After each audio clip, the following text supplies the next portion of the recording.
Hey everyone, ladies and gentlemen, welcome back to another episode of the Apex. I just found out as Meredith hit record, I didn't do my normal picture that I do to Your post on Instagram. obligatory recording selfie. We can get one at the end. We haven't done this in so long that I completely lost my mojo. You've lost your mojo. You've lost that love and feeling. We'll get it back. We'll get back on track. There's that singing voice I missed from He's all the been sessions. karaokeing on the boat, man. I love it. Well, guys, everyone, it's been what? It's been what, 3 weeks Yeah, since we 2, 3 weeks. recorded? It feels like forever, but we are back. My name is Paul. I am steering the ship today. Meredith, how you doing today? I'm fantastic. Happy to be back. I'm bummed we don't have Josh here with us. He's a little bit busy, and so he could not join us this week, but that's okay. You got us two here today, and we're ready to talk motorsport, ready to catch up on some stuff that's been going on over the last few weeks. Yep, he's got some personal things he's dealing with, so he might miss a couple episodes here and there. So send him your best. Everything is good, but he's got to deal with some stuff at home. And hey, home and wife and family is more important than just blabbing about cars going in circles on the Absolutely. internet. So we can't wait for Josh to come back because let's face it, we needed that nerd talk, especially with Miami coming up next week. So I'm No hoping doubt. we can get him back. So, hey, you got a little tan going on. I do. Look at you. Aren't you glowing? Yeah, well, I made the mistake of wearing an orange pullover on Monday, and I just kind of was like one tone, like where my light comes in at my desk. Everybody in meetings is like, "You're tan, you're really tan," and the orange definitely made me look more tan. And I'm like, Yeah, "Yeah, yeah, French Polynesia was great, man." absolutely. I know this podcast is motorsports related, but we have to talk about Carmen San Diego a little bit here. How was Tahiti? Tahiti was great. If you're ever going to go to French Polynesia, it's way easier to get to than you think it is. You fly to like LAX or San Fran, and then they have direct flights from there to Tahiti. If you are ever going to go to that part of the world, do it on a cruise rather than packing up and moving from island to island and changing hotels every couple of nights. Like the overwater bungalows is what everybody thinks of when they think of that part of the world. And they are beautiful and incredible. Maybe stay in one night while you're in Tahiti, but then I Absolutely. tell you the cruise is the way to go. We did Windstar. It's a smaller boat, like 350 people on board, so much smaller than like a big cruise ship.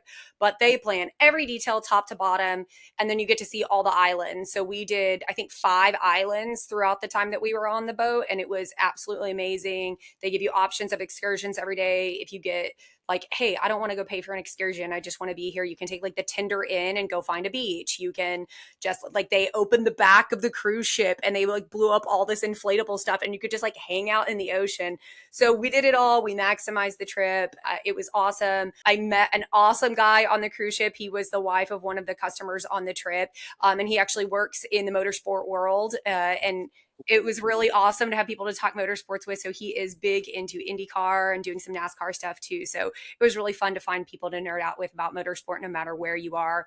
Masters Sunday, we went on an excursion in Bora Bora. It was snorkeling with stingrays and sharks, and then doing like a snorkeling excursion over a coral garden. Everybody's on the boat, like getting out and swimming, and then you'd get back on the boat. And then there was this group of guys huddled around a phone on top of a bucket watching the Masters. And I'm Absolutely. sitting refreshing the leaderboard of the NASCAR race, texting you guys. I'm like in the most beautiful place on earth, and I'm texting you guys about NASCAR because I couldn't get it to stream anywhere on my phone. None of my apps were working, nothing on YouTube TV. So I was just refreshing the leaderboard on That's my awesome. browser every like 30 seconds and texting you for the updates. So That's awesome. even in the middle of the ocean, people care about motorsports. Absolutely. And speaking of the Masters, Josh ended up he went to Augusta to go to the Masters. We saw some of the pictures online. I can't wait to have him back on the podcast so he can tell us about his experience. But Absolutely. listen, He looked like Mr. Masters. Their yeah. outfits, I was like, you look like you were made to be there. Listen, if you guys don't know, Josh and Meredith and her husband are huge golfers. So for him going to the Masters was like, his I don't know, his heaven, I guess we could say. That boy was living life to the max. So good for him. He should. Absolutely. I'm hoping he had a great time. So, but hey, let's talk motorsports. It's been a long month of an unexpected break. We did not expect things a lot, stupid governments. They took away some awesome racing that we could have had, but Stupid governments and politics and war. Can we just stop? Can't we all just get along? But hey, we saw there's a light at the end of the tunnel. Formula One comes back next week to Miami, and we still have IndyCar and NASCAR to talk about. But sticking on the Formula One news, there's been some spicy news lately. That's in news. The theme is tax and Matt. Please tell us about these tax evasions or drivers not wanting to pay their fair share of taxes. Yeah, so I kind of found out about all of this from a text from my friend Aaron, and he is like, this tax evasion scandal is cracking me up, and I'm like, sorry, like I just got back. What do you mean? I've been MIA, What do you and mean? yeah, I'm like, what do you mean the tax evasion? And then I got on TikTok, and I also stayed off of TikTok a lot while I was on vacation, which As is you rare should, for as me, one should. It's as vacation. one should. I was very phone unplugged as much as I could be. And I then when I got back, I opened TikTok and I started seeing all these videos about like how Miami's only going to have like 5 drivers show up for the race because of everything with the tax evasion in Italy. And I'm like, what? And I thought these are just girls being silly, like saying they're not going to want to come back from the break because of the regulations or something. I thought that was just like I thought it was just rumor mill. And then Aaron sends me the link, and this is from GP Blog. Italian tax authorities target F1 drivers and clamp down after Monza and Imola races. So the Italian financial police have launched a full investigation into the tax evasions by Formula One teams that are based outside of Italy. So this is exclusively an investigation that Italy is launching based on the races and things that have in Monza. And we know that a lot of the drivers live in Monaco because of the tax benefits for living there. But apparently, during the races that happen in Italy, athletes are considered these freelancers. So it is the responsibility of the teams then to ensure that winnings and earnings are that the certain part of that are withheld as part of the driver's salary, and then they are required to pay it to the Italian tax authorities. So apparently, the responsibility does lie with the teams, except for Ferrari and Racing Bulls because those two are based in Italy. Apparently there's this whole investigation that is happening, and that they've got to investigate the teams and the drivers for this tax evasion to see if proper protocol has been followed. But you think that for how long they have been racing in Italy? When I think of classic iconic Formula One racing, I think of Italy, I think of Monza, I think of Imola.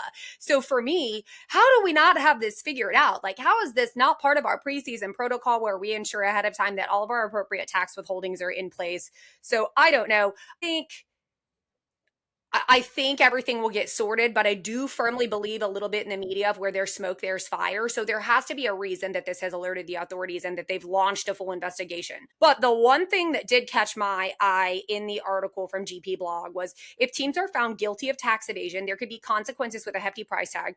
Article 10 of Legislative Decree number 74 to 2000 states failure to pay taxes above 50,000 euros may constitute a criminal offense in addition to administrative sanctions and recovery of the amounts due. So it's just like there are financial and criminal implications. So I think it'll Interesting. be interesting to stay atop the news of what's happening in the tax evasion scheme of Formula One. But I would find it hard pressed to believe that this is not on someone's checklist. Like these are very well established races. I would imagine that they are on top of it, and that maybe there's somewhere where someone was not compliant and they'll have to pay the restitution and pay what they owe if it was not followed. I don't see any criminal sanctions coming out of this. And I do not see the drivers not being able to race in Miami because they're under investigation. That's my personal opinion, though. No, I mean, what I find weird is it wasn't just like a team or a person or a driver. It was multitude of teams. So I'm sure this had to have just been a clerical error on somebody Yeah, that someone's made head this will roll. mess. Someone's head will roll. Someone will get fired. I don't think it's going to have any impact on the drivers or the Miami Grand Prix. Nobody's going to do any real jail time. They'll probably get slapped on the wrist and pay a substantial fine and move on with Yeah, their I day. know whose fault this is. Who? It's Christian Horner's fault. Has to be. Has to be. Throw the Christian man in jail. Christian Horner called the Italian government and said, "Hey man, they're kind of screwing with your money." He said, "Look, Toto screwed me out of this Alpine deal. I'm going to raise some hell." And he's like, "I've got receipts and documents." Could you imagine that level of pettiness if that were to be true? Like, hey, they didn't let me buy Alpine like I wanted to, so now I'm going to screw them over. Love it, though. I love this theory. That's awesome. Also, Max is losing his race engineer or race strategist. What is Yeah, it? GP. Yeah, and the statement was they always both said that neither one of them would leave unless they left together. So now GP is leaving, going to McLaren, and McLaren, right? Yes. Yes, going to McLaren. But now the rumor mill is that Max is going to be leaving before GP. All this last week, the sources are saying that Max will be leaving. Now, this could be conjecture again, that like the theory is like, Max is not having a great season. He's been very vocal about his unsatisfaction with the regulations. It could be conjecture that, like, hey, if things don't turn around in the season, maybe Max will leave at the end of the season.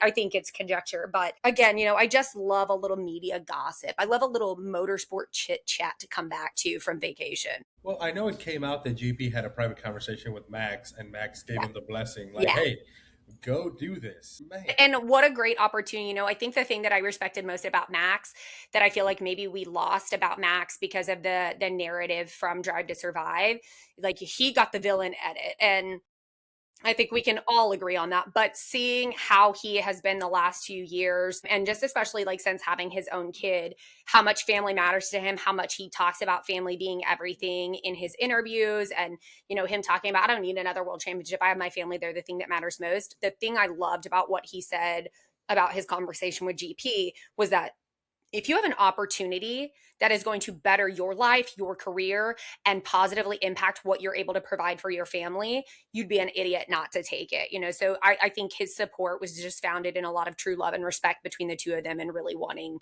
GP to do what's best for his career. Yeah, and I think yes, Drive to Survive did kind of spin that narrative, but also he ran with it. For the first couple years, he was a dick.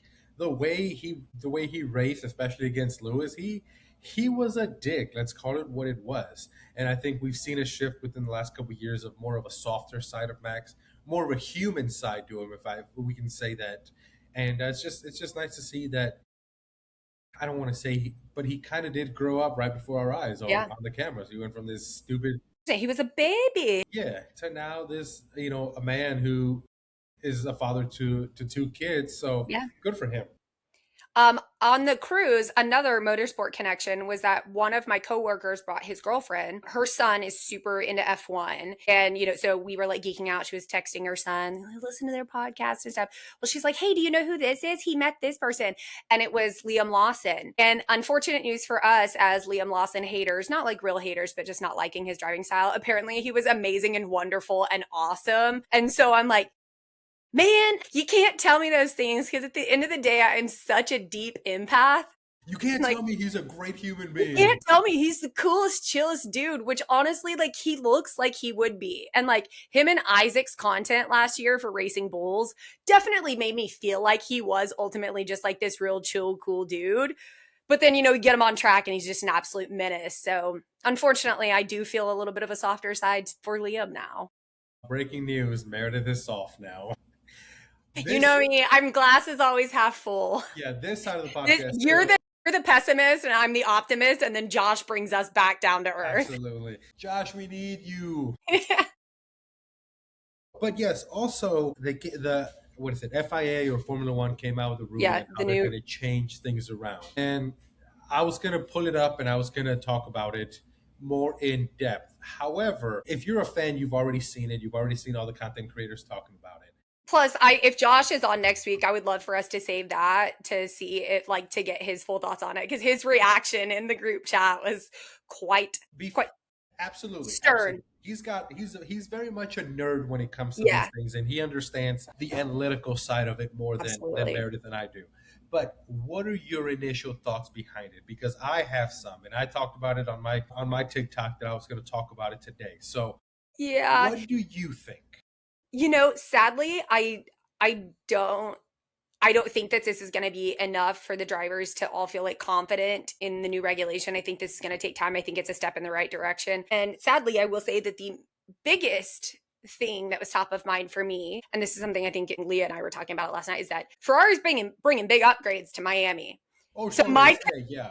my concern now is, are the upgrades that Ferrari is bringing to Miami, like, did they spend all this time making these upgrades and changes prior to these regulation shifts, and now are they going to have to like scramble, and is it like time wasted and then time tweaking? So I really just want Ferrari to have some solid upgrades. I really want them contending for a title this season. I really think that Charles and Lewis both have looked very comfortable in the car so far this season. They're really liking this driving style. So if these regulations could adjust to be like in favor of that, I'd be really ecstatic. And if this screws with the upgrades Ferrari was bringing to Miami, then I'm going to be really pissed. Is there anything else you had Nope. about that That's before I those go into are my rant? purely my selfish thoughts are related to Ferrari and the wellness. Here is my issue. In one sense, I am glad that they're admitting that there might be some tweaks that need to be done, and it's good that we're having this discussion instead of, because they could have easily done. We'll talk about this in the off season. We'll talk about Right. this come 2027. They could have And even said we're going to wait till summer break. You know, they could have yes, kicked the can down the road. I'm glad that they're deciding, hey, let's try to nip it in the bud. It's just gonna be a problem throughout the year. Let's figure out how to do it. My thing is, as a casual fan, as somebody that really enjoys the sport, it makes it hard when I don't understand what's going on. Yeah, If absolutely. I've been listening to other content creators, Matt and Tommy talked about it, other creators talked about it. I feel like I need a fucking engineering degree just to have an understanding of what's going on. I solely rely on the in-depth reactions of Josh to gauge how I feel. And that's the thing, and it's starting to become very artificial. And I think Pato Award had a quote about that not too long Yes. ago, where it seems like Formula One is just so artificial. It just doesn't seem real. Like, what the hell is a kilowatt or 300 from 250 to reducing recharging time? It's like it's starting to become too artificial and too much for the average consumer to understand.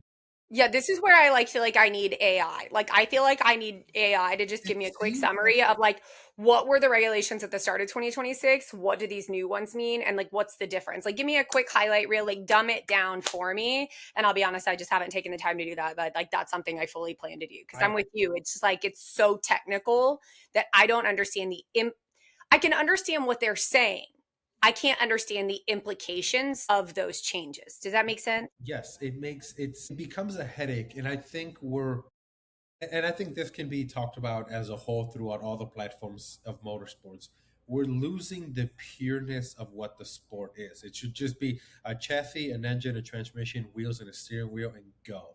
And who is faster? And I know Formula One, and I can hear Josh in the back of my head going, well, F1 pushes the boundaries of technology, and F1 pushes to the limit. And I understand it, I get it. And Formula One has done things in the past that have impacted cars and what we see today, especially with this electric push.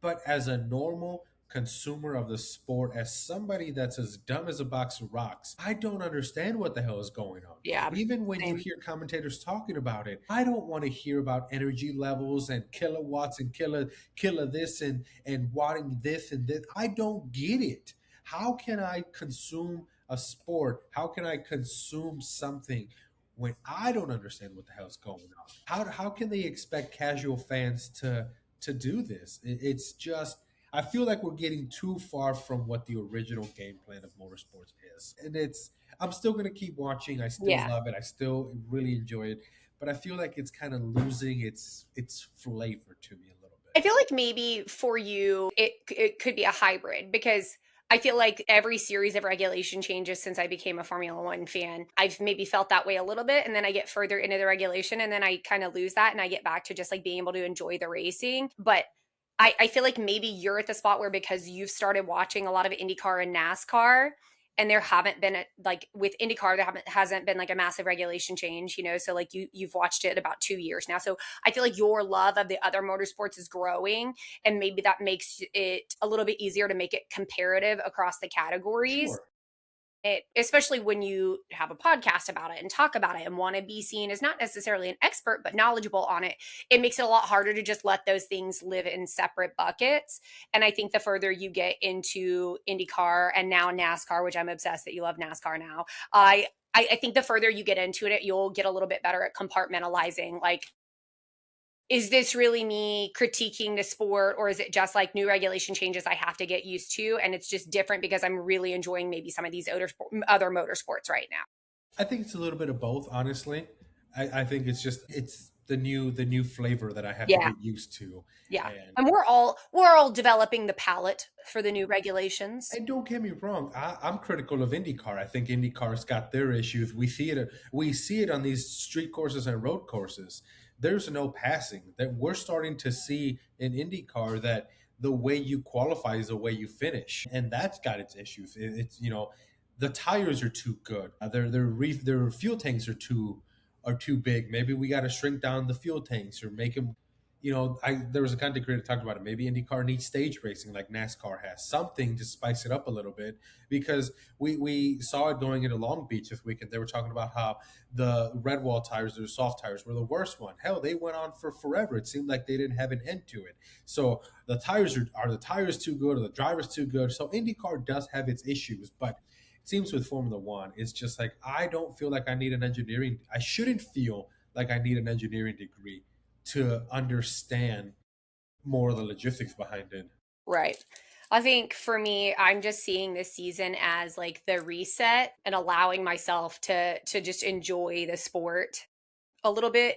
Like I'm allowing myself to check out of, or giving myself permission to not care about the technical side of it as much, because the racing has been so much more competitive at the beginning of the season this year than it has in the last 2 years. So I think I'm just trying to reach a place for me where I'm like, okay, I'm just enjoying this for what it is, and it's okay that I don't understand everything about these new regulations. It's okay that things are going to adjust. Like, I mean, we're not even in Miami and we've already had adjustments to the regs. So I think everybody has to find their own personal happy medium with it, about like, how do I be knowledgeable about it and still be a fan and enjoy it without it like ruining it for them. Everybody has to find their happy little clouds there. Absolutely. You got a happy little medium. So, Yeah. anything else in the world of Formula One that we want to talk about? No, I haven't really seen anything else. There's nothing really in the rumor mill. It's been fun to watch some of the other drivers during some of their off seasons, or not off season, but they're during their spring break, not their summer break, but their spring break. Compete in other series, Max and the Nürburgring, Lance Stroll, not very successfully, but it's just fun to watch them get to do some other stuff. I What I was enjoy Lance it. like 30 minutes behind everyone else We in don't his race? Poor Lance. We don't need to talk about it. And then like, okay, and then like Lewis and Kim K Oh, confirmed listen, if any Coachella in the water at the beach, having a day of it. They look like they're having a great time. So what I completely, fully, wholeheartedly believed was a PR stunt, and was like, they've probably been friends with benefits for a while. Like it's looking like it's really something. And you know what? They look like they're having a freaking blast, and good for them. if anybody has enjoyed this break, it is Lewis. That man. Whoo. Yeah. He Yeah, he'd be good having a time of it. good for him. I hope he's gotten a lot of frustrations Get with you a me. handful, Lewis. Get you a It, handful. listen, we're gonna see a rejuvenated Lewis coming back. He's lighter because Yeah, he's everybody's like, are we going to see Kim K in the paddock in Miami? Highly possible. I mean, her sisters are into racing, and Kendall goes to a ton of the races and stuff. She's yeah. even had activations for her liquor company, so who knows? Listen, we all have our personal opinions on the Kardashian family, love them or hate them. I'm happy that Lewis seems Me happy. too. He seems genuine for him. So listen, go to Coachella, do what you got to do, have fun. But also, I saw that Danny Rick and And Valtteri, Valtteri, they were at Coachella too. I'm not ready to talk about that.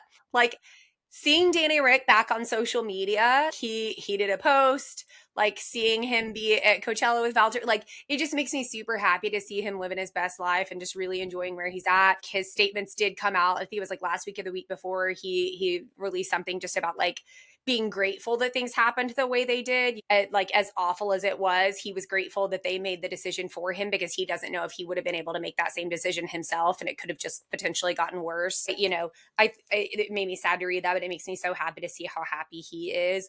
I am wondering when him and Heidi are gonna get engaged. They've been together for years now. Heidi Berger, like, but I don't know, because they're both off social media. I'm like, well, I don't know. Are they together? Who knows? Who knows? But I'm glad everybody seemingly had a great break.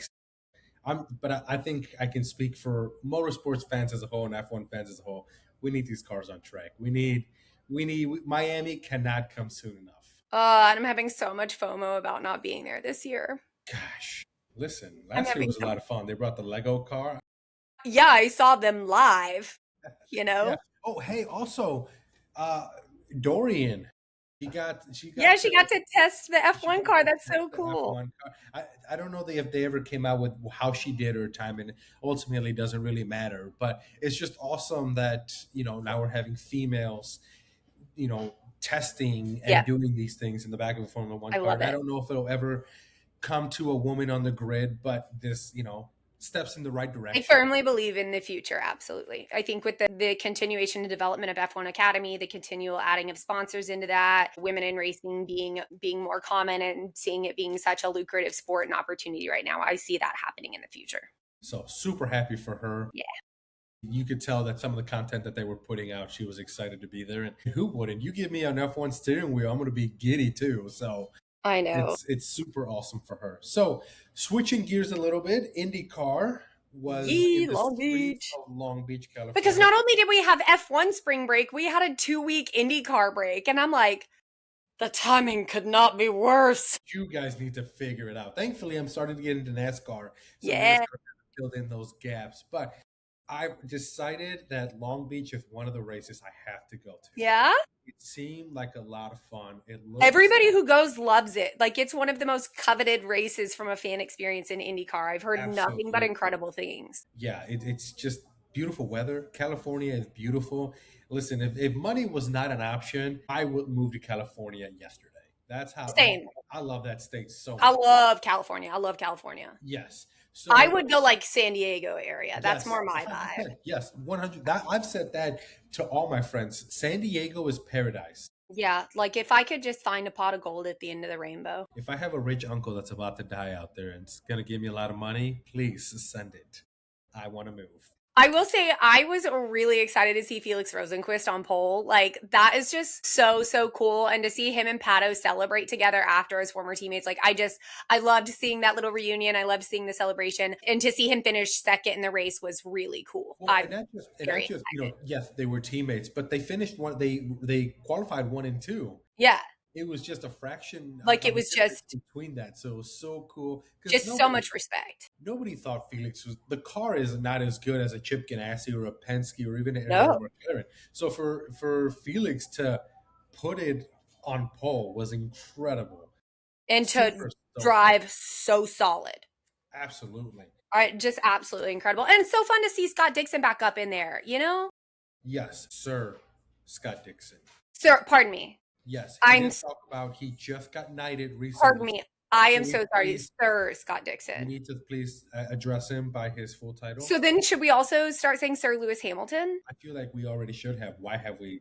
We have disrespected the man. This is so disrespectful. Sir Lewis, we apologize. Sir Scott, I apologize. On behalf of the Apex F1 podcast, we want to formally apologize to Formally. yeah, I curtsy. yeah, absolutely. But yeah, Scott Dixon's doing great. Kyle Kirkwood, they're all doing good. I feel like I could never have Hi guessed the Kevin, type hi of Kevin. season Kyle Kirkwood is going to have. Hi, Kevin. He just got home. So the big shocker to me was Pato. He was very open about the fact that the car is awful at Long Beach. He's had some awful showings. He finished fifth.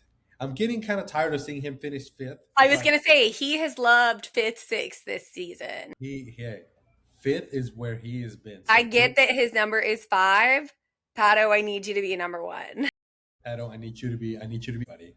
Yeah, I mean, I really hate it, but it's like, and then he's got the Indy 500 monkey on his shoulders, and it's just like sitting there.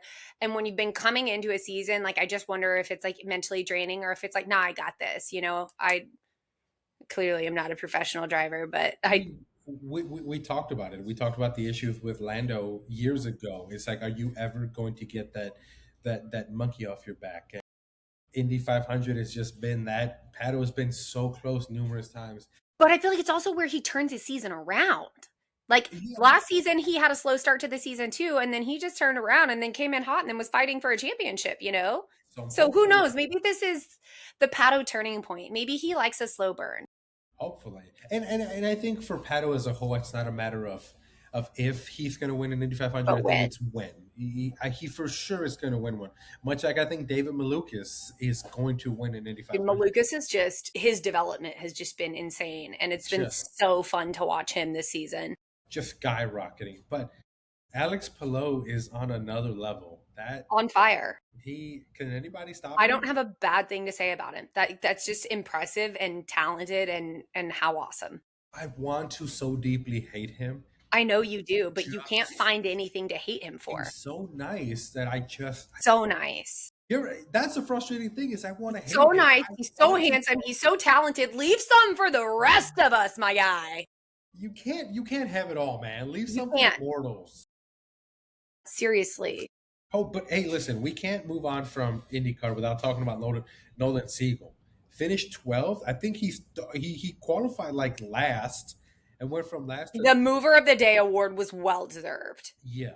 Well So deserved. But didn't he like wreck throughout the weekend at some point in one of like the qualifying I or don't something? think he wrecked. I know I thought I saw it. Schumacher wrecked and I think Roman wrecked. So, Yeah. but I don't you know know, why I thought something on the TV said Nolan Siegel wrecked too, but and Mover it of the could have. Day, well deserved. I didn't watch all of it, but I'm super happy to see Nolan doing well. Even Mick finished 17th. I think I don't want to call it a throwaway year for him because we knew he The wasn't going to. development year, Paul. It was yes. Sorry, let's get technical.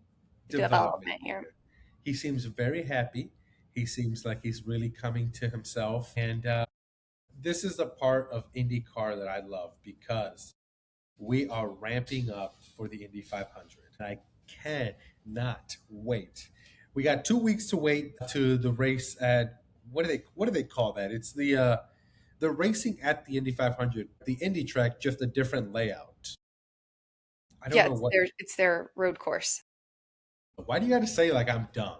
It's But yes, this lady that was on one of our excursions. She used to have tickets to the Indy 500. She had tickets to the whole season of like all the races that happened right there. And she was just talking about all the Indy 500 experiences. And she was like, I'm telling you right now, when you do go, do not get start finish tickets. She was like, don't get that.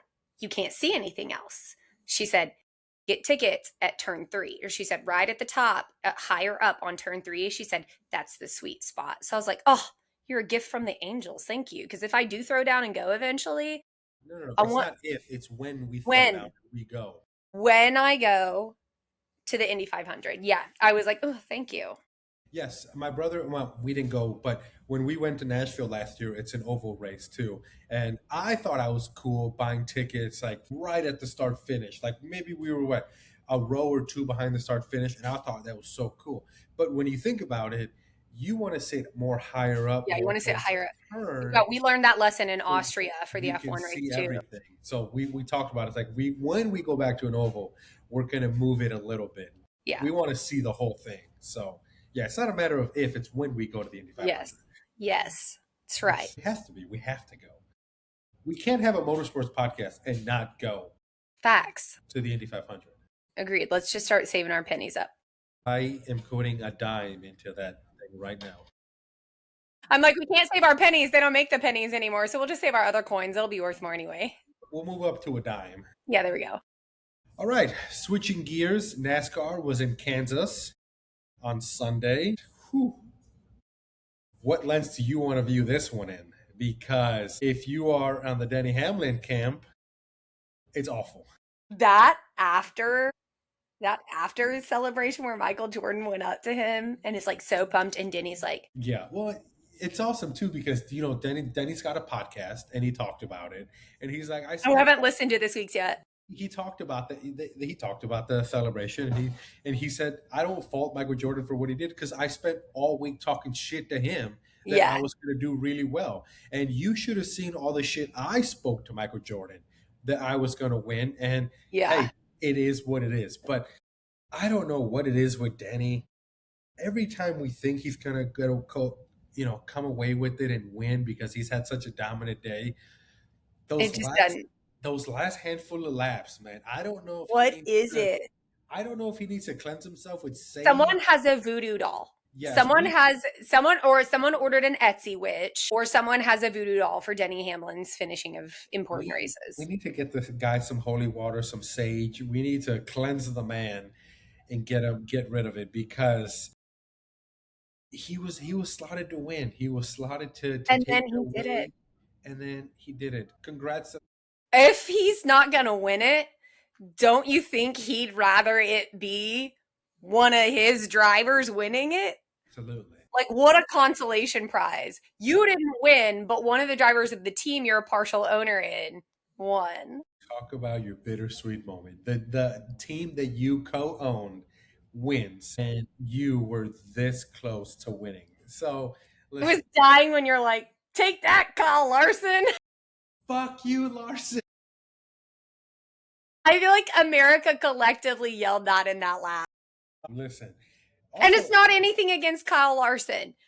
At no, this point, I'm just Tyler Reddick's number one cheerleader for this season. I don't really I like. just want him to win it all. I don't really dislike Kyle Larson. I know he came out a few years ago and said he was better than Max. Yada yada yada. We all move on Yeah, from that that. pissed me off. But But personally, I like the guy. I don't mind him. I think he's a great guy. But I do come on, too. Tyler Reddick almost running out of fuel towards the end until we got that uh that safety car. Man, I love it. I love it. I've really enjoyed this whole NASCAR stuff. I saw that. I saw that. Also, So beautiful. kind of jealous.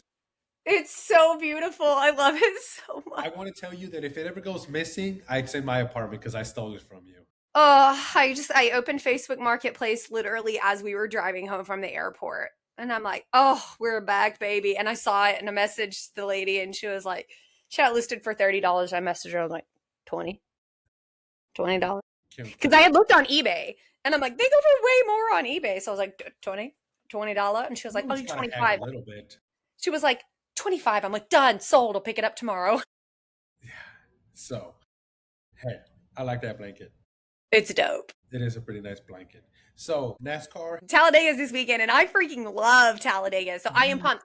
And I don't have anything to do on Sunday. I'm leaving on Monday morning for a work trip to Philadelphia. And so I'm like, I have to pack a little bit, but that like it'll be fine. But I am so pumped to watch Talladega. well, I'm off on Sunday, so I will be on the couch watching Talladega. It's like it's one of those I feel like we need to go to. Yeah, for sure. We need to rent an RV and we need to go to Talladega. God, I feel like an RV would be such a fun way to do it. Yes. Yeah, I feel like there's no other way. And I just Unfold. wear a GoPro and just walk around the campgrounds and just see all the debauchery that happens. I would be in the debauchery. I wouldn't be filming it, I'd be in it. I am the debauchery, I Paul. am going to be doing keg stands and be Paul, a I part of am the debauchery. this. Okay, Indy 500. We are going to Talladega. If anybody wants to sponsor this podcast and send us on these trips, we are Absolutely. always willing to listen. Go Always willing to do for content for you. whatever sponsor you want right here, as long as you pay for us to go on Literally, trips. we are here for it. Or I just give am us ready. access. I am ready to say the words. This podcast is brought to you by. Me too. So Me if you're too. listening, send them in. Like, look how excited I just got about a NASCAR blanket I got on Facebook Marketplace. Like, who knows what's taking place with this blanket? That's why I washed it the second I got it. Could you imagine the content we would put out if we went to Talladega? It'd be exceptional. Our livers would not enjoy it. However, We would. the stories we would tell. We would enjoy We it. were a little unhinged in Austin, Texas. Imagine Talladega. I feel like that was a super send, though, because it was our first time all being As it together. should be, as it So should- it was a super send. whatever race week the three of us can make it to from here on out, it has to be a super send. And it's We like a can't- once a year event, you know? Yeah, we can't hold back. No, we can't hold back. No. We're not Life is quitters. YOLO. YOLO. Absolutely. But listen, we also had IMSA. It's WEC. not WEC. Well, maybe we did have IMSA. I don't know. It was WEC season opener because it was season opener was supposed to be in Qatar, but since that one got canceled, Imola was the season opener.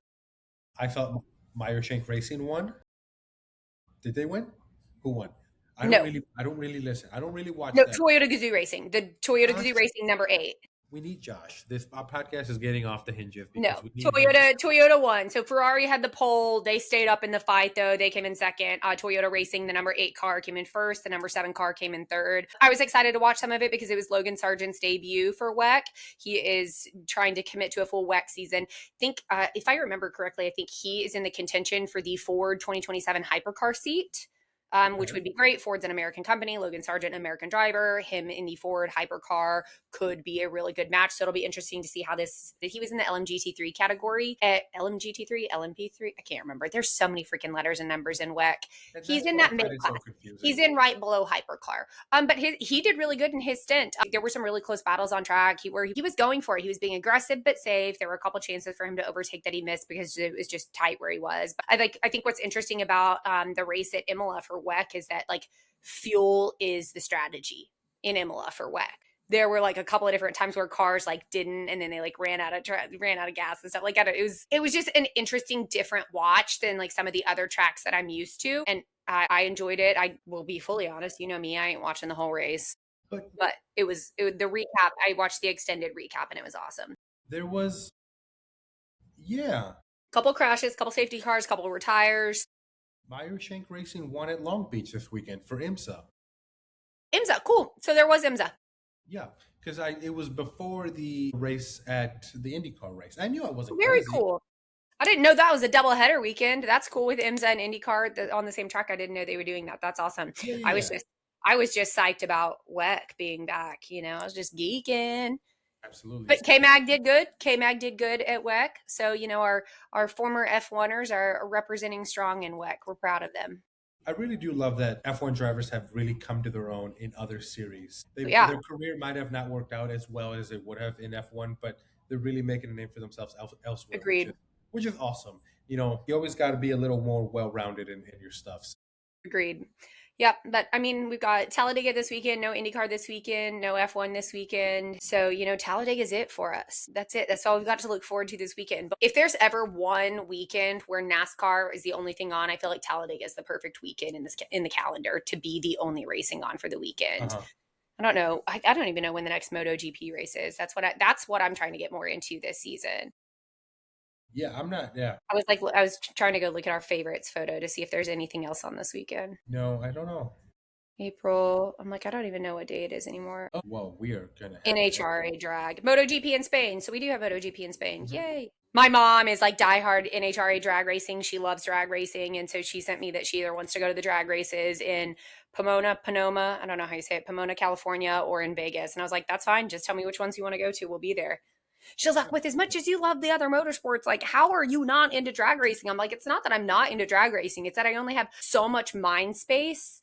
And like, I try to like pick my series each year to like learn more about. And like this year, I was like, I wanted to commit to watching more IMSA and MotoGP. And so I'm like, it's not that I'm opposed to NHRA drag. It's just that I don't watch it or anything. And I was like, maybe if you take me to a drag race, I'll get more excited about it and want to follow it more. I feel like that's one of those. It's a lot more fun in person than it would be Yeah. on TV. And like she grew up going to it. Like her and her dad were super into that together. But I mean, we watched some on the TV while they were here. And it was really exciting because it's just like how fast they go for such a short distance. And I'm like, one of the ones we were watching, he finished the race, he won the race, his hood blew up. Like it went, and then the cars, like the parachute went out behind it because his hood blew up. He couldn't see, and then he was like swerving, and I was like, "Don't, please don't let that little triangle of a car tip over at that speed, Yeah, please." absolutely. But yeah, anything else? I think we pretty much covered it all. I think I'm super excited to see, like Miami is usually where some teams bring some new liveries, they bring some upgrades. So I'm so excited for the content teams are going to be putting out next week. I'm excited to do our predictions. It's going to feel so weird getting back in the habit of doing predictions. And so I guess I can just kind of recap for us where we are in our scoreboard right now. So after Japan, Josh is in the lead with 4 points. You and I are tied at 2. So I'm super excited to get back into it with our predictions and stuff for next week and just get back to the F1 swing of things. I am going to be fully honest and say that I may do a last minute look. I may do a last minute look at Miami. And if the price is right, Paul, I may have to go. Like I just might. I don't have to do the whole weekend, but if I get in there and I find me a cheap little flight, because sometimes the flights from Houston to Miami are dirt cheap. You can get one for like $140 round trip. And if I can find me a cheap little ticket, I just might. Cadillac had dropped their Miami merch. Yeah, it's good. Alessandro Gio did. She was part of their merch launch, and I always love her. She's great. Yeah, I I've been a I real love that they hater. did the pink merch for I've been Miami. I've been a real hater on the Cadillac stuff, but I really like this pink Miami stuff. I think it's awesome. I don't like the price tag, but Don't hey, look at that. yeah, let's Yeah, let's just don't look at that. just avoid that part. But yeah, super excited to get back into the swing of motorsports. Super excited that we are back recording after some time off. Me too. It's just been too long. It was some withdrawals, I will so tell you, I did have a moment where we were on the trip and we were on an excursion learning about one of the islands. And I was like, that man, he was the most knowledgeable man I've ever about French Polynesia. And his name was Paul, in fact, a white guy from California. And he studied like archaeology and all this stuff. And he's a retired archaeologist, moved there. As we did this tour with him that was like a 3.5 hour tour, and he told us everything there was to know about this island, I was getting a little fatigued on history and facts. And I did have a little moment of self-awareness going, Jesus, this must be what it feels like to be my friend and listening to me talk about motorsport. you Joe got was like, you got mhm. information overloaded. That's awesome He's though. like, how are we on a work trip in the middle of French Polynesia? And every night at the bar, somehow you and these four people find each other and sit and talk for an hour about racing. He's like, look at where we are. And I'm like, what a better place to talk about racing. Who wouldn't want to do this? That's awesome. Paradise and pole positions, man. That's what it's all about. So it's YOLO. It's all what's all only thing life is about. That's right. But hey, we're back together. We are. And we'll be back next week. We'll do our predictions for Miami. We'll talk Talladega, any other breaking motorsport news that comes out in the coming days. And then we'll get back on track. Absolutely. Everybody, like always, like, share, review, let us know what you like. Please engage with us. I started posting content on my own TikTok page, so we are doing that. Thank you.